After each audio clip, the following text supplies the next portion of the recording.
દાહોદ જિલ્લામાં પવન સાથે વરસાદ જામ્યો છે। દાહોદના લીંબડી, ઝાલોદ સહિત આસપાસના ગ્રામ્ય વિસ્તારમાં વરસાદ પડ્યો।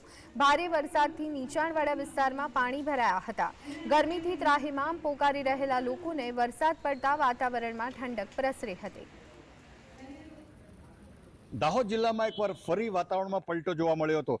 આજની વાત કરીએ તો આજ રોજ બપોર પછી દાહોદ જિલ્લામાં કેટલીક જગ્યાએ એટલે ખાસ કરીને વાત કરીએ તો ઝાલોદ, લીંબડી અને દાહોદમાં કેટલીક જગ્યાએ બપોર પછી કાળા ડિબાંગ વાદળો જોવા મળ્યા હતા અને ઠેર ઠેર પવનના સુસવાટા સાથે તડાકા ભડાકા સાથે વરસાદ વરસ્યો હતો અને ધોધમાર વરસાદ વરસ્યો હતો। આપ મારી પાછળ જોઈ શકો છો કે બપોર પછી જે વરસાદ થયો છે એનાથી એકવાર પછી ફરીથી દાહોદની અંદર ઠેર ઠેર પાણી ભરાવાના જે દ્રશ્યો છે એ સર્જાયા છે। આપ મારી પાછળ જોઈ શકો છો।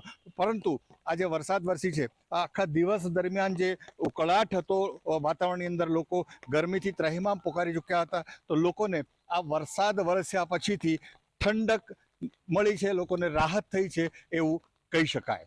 ભૂપેન્દ્ર ચૌધરી, GSTV,